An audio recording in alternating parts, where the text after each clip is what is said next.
हमें बचपन में स्कूल में बहुत कुछ सिखाया जाता है, जैसे अकाउंट्स, इकोनॉमिक, मैथमेटिक्स, साइंस, यहाँ तक कि कुकिंग और ड्राइंग भी।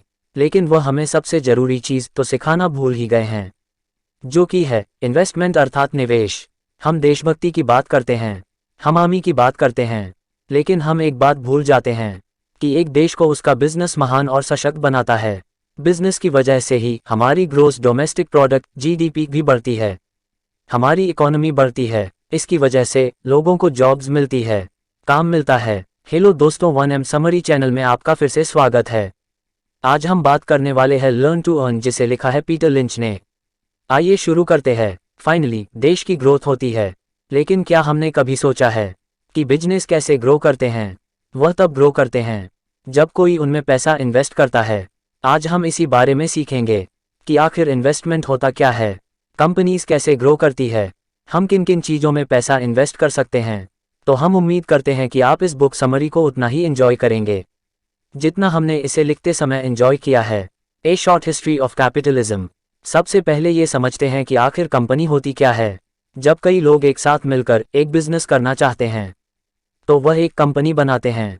कंपनी बनाना कोई मुश्किल काम नहीं है, बस आपको कुछ लीगल पेपर देने होंगे, फीस भरनी होगी, फिर कंपनी बन जाती है।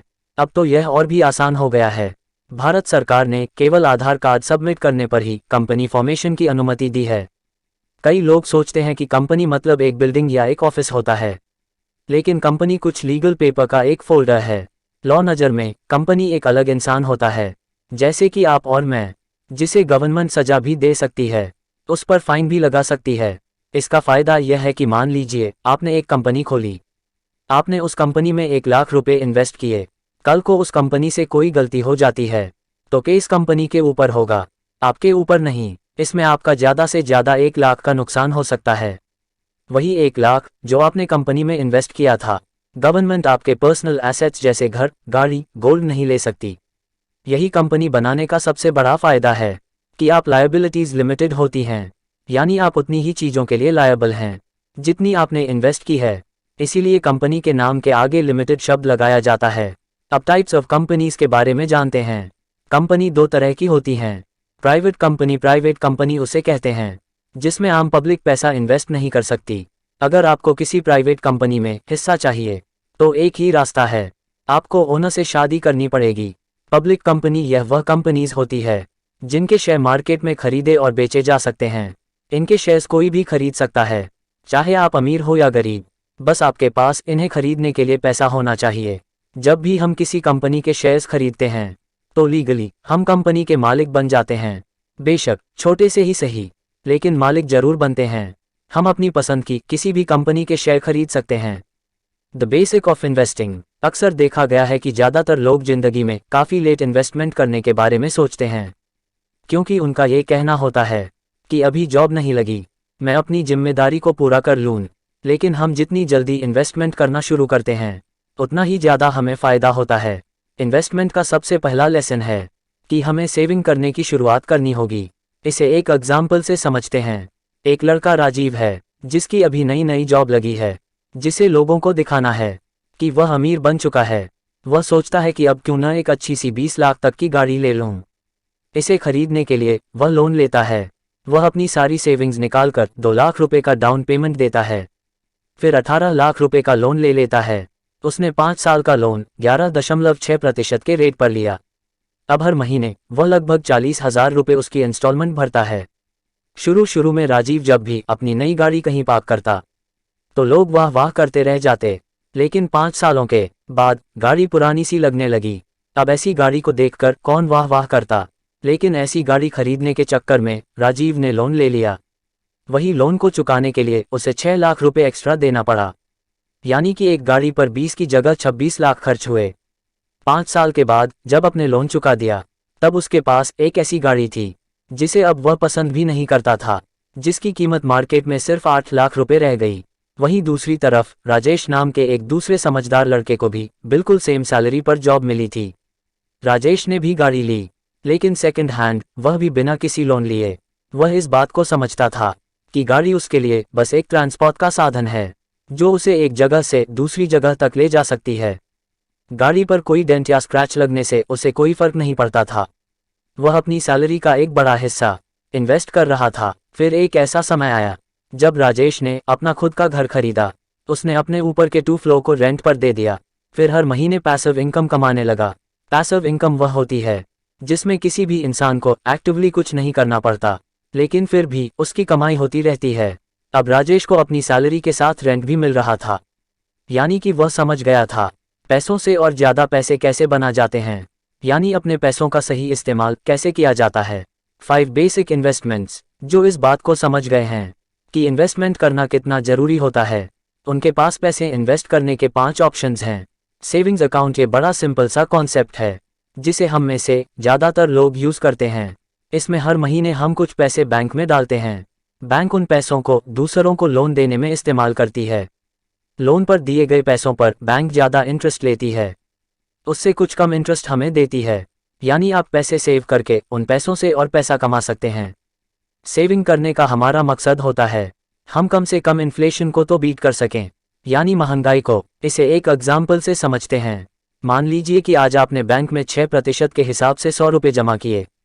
1 साल के बाद आपको 106 रुपये मिलेंगे, यानी 6 रुपये इंटरेस्ट के रूप में।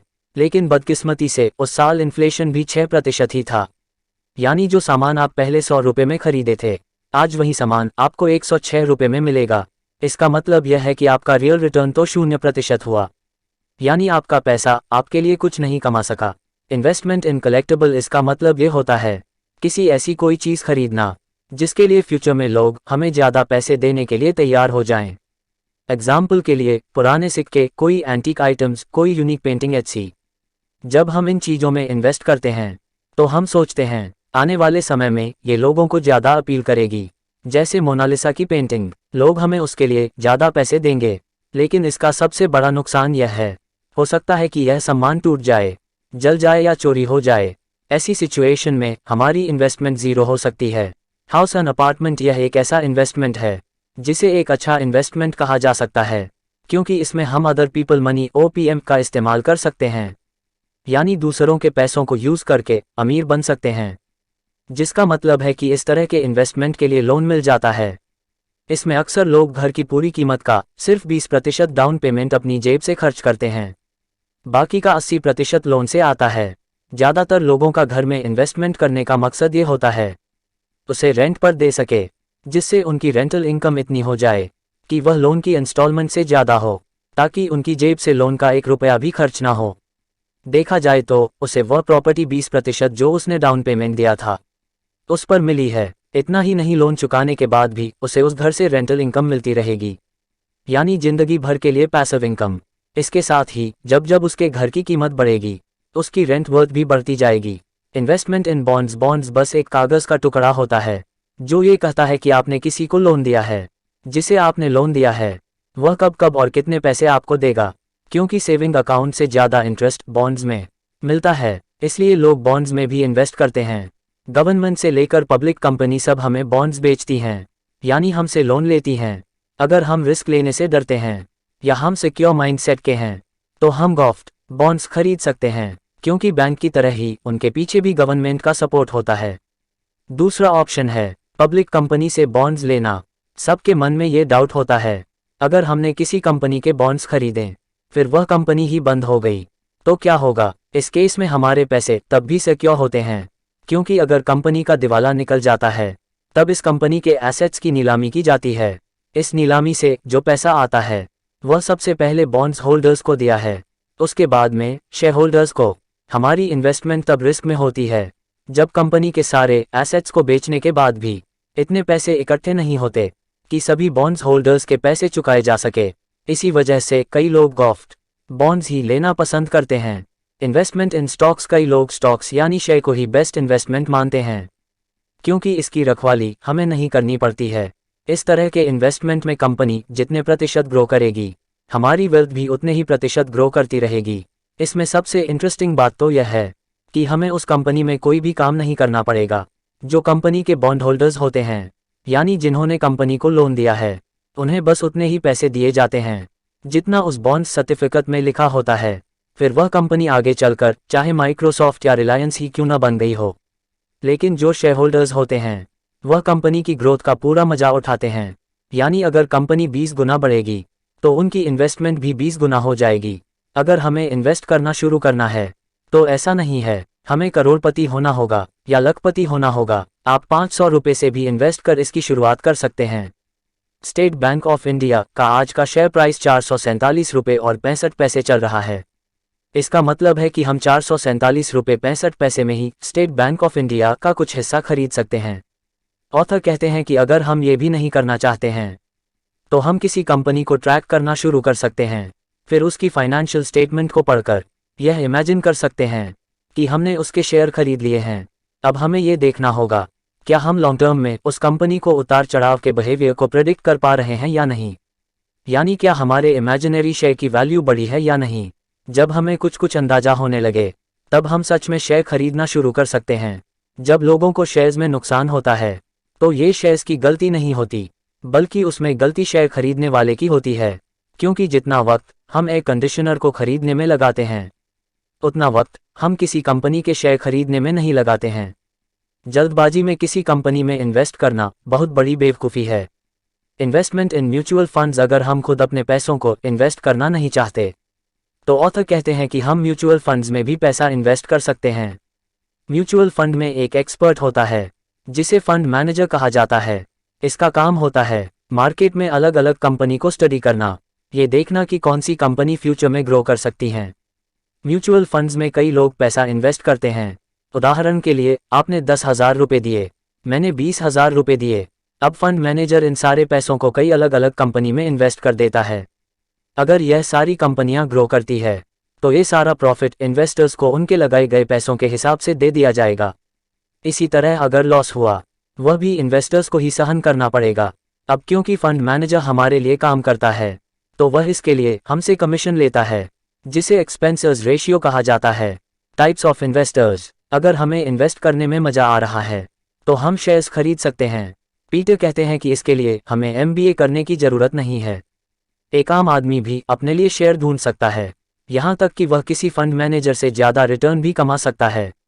ऑथर कहते हैं जो लोग खुद इन्वेस्ट करते हैं उन्हें 5 कैटेगरी में डिवाइड किया जा सकता है। डॉट्स इन्वेस्टर यह वह लोग होते हैं जो गेस करते हैं, यानी तुक्का मारते हैं। उन्हें कंपनी के बारे में कुछ पता नहीं होता लेकिन फिर भी ये शेयर खरीद लेते हैं, सिर्फ ये सोचकर कि किसी दिन शेयर की वैल्यू बढ़ जाएगी।